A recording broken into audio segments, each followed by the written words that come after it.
নমস্কার, কেমন আছেন সবাই? বাংলাদেশের মেয়ে ইন্ডিয়ান বউয়ের ব্লগে স্বাগত সবাইকে। আমাদের প্রতিদিনের কাজের রুলস রেগুলেশনগুলো একই রকম হয় না, কারণ আমাদের মৌন শরীর প্রতিদিন একই রকমভাবে কাজ করে না।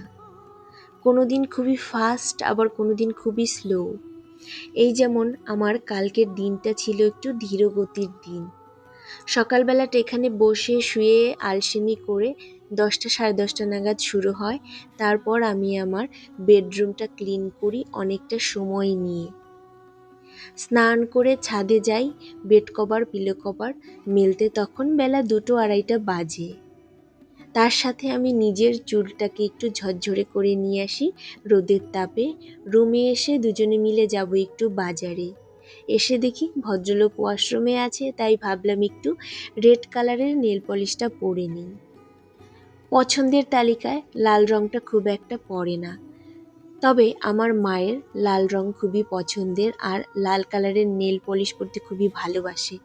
আমাকেও খুব পরতে বলতো, আমি পরতাম না। হঠাৎ করে মায়ের কথা খুব মনে পড়লো আর খুব ইচ্ছে হলো লাল কালারের নেল পলিশ পরতে, তাই পরে ফেললাম। তখন বিকেল 5টা বাজে। দুজনে মিলে গেলাম একটু কেষ্টপুরের বাজারে কাঁঠালের উদ্দেশ্যে। কালকে রাতে 2 প্লেট এঁচোড়ের তরকারি আর তার সাথে রুটির অর্ডার ছিল আমার বাড়ির পাশেই। এঁচোড় আর কাঁঠাল, কাঁঠালটাকে যেটা তরকারি খাওয়া হয় আমরা বাংলাদেশে কাঁঠালি বলে থাকি, আর সেটা কলকাতায় এঁচোড় বলে। তবে নাম যাই হোক না কেন, তরকারি কষা করে খেতেও বেশ ভালো লাগে, যেই লাউ সেই কদু। কাঁঠালটাকে নিয়ে এসে ড্রেসটা চেঞ্জ করে রান্নাঘরে সোজা চলে যাই, কারণ সময় খুব একটা বেশি নেই আমার হাতে, কারণ রান্নাও করব তার সাথে শ্যুটটাও করে নেব। দুটো কাজ একসাথে করতে গেলে একটু হাতে সময় নিয়ে করলেই ভালোভাবে গুছিয়ে করা যায়।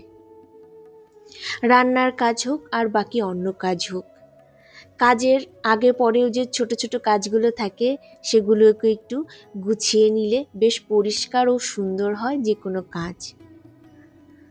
কাঁঠালগুলোকে আমি প্রেসারে কুকারে বসিয়ে দিলাম, তার পাশাপাশি আমি রান্নার যে মশলাগুলো আছে সেগুলো একটু গুছিয়ে নিচ্ছিলাম নিজের মতন করে।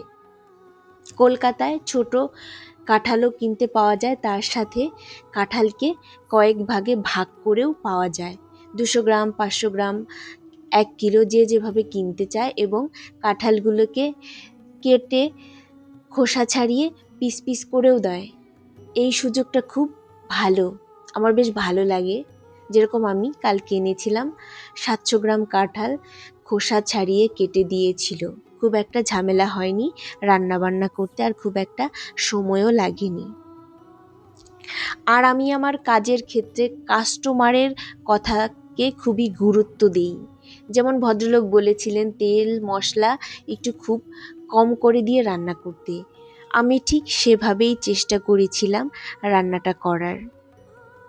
আর এই প্রথম আমি কুকিং অ্যাপ্রন পরে রান্নাটা করলাম। ঘরেই ছিল, তবে পরা হয়নি। হঠাৎ করে কালকে ইচ্ছে করলো, তাই ভাবলাম একটু কুকিং অ্যাপ্রনটা পরেই রান্নাটা করি। একদম প্রফেশনাল শেফের মতো লাগছিল, তবে পুরোপুরি নয়, কিছুটা আর কি। রান্নাবান্না হয়ে গেলেও কিছু কাজ থেকে যায় রান্নাঘরের, তো সেগুলোই করছিলাম। কালকের একটা সুন্দর দিন গিয়েছে, আর তার সাথে আমার কিছু কাজ, আর তার সাথে কিছু গল্প করলাম সবার সাথে। প্রতিদিনই কিছু কিছু কাজ থাকে আর কিছু গল্প জমে থাকে, যা করি সবার সাথে। সবার কেমন লাগে জানিও। সবাই ভালো থেকো, সুস্থ থেকো।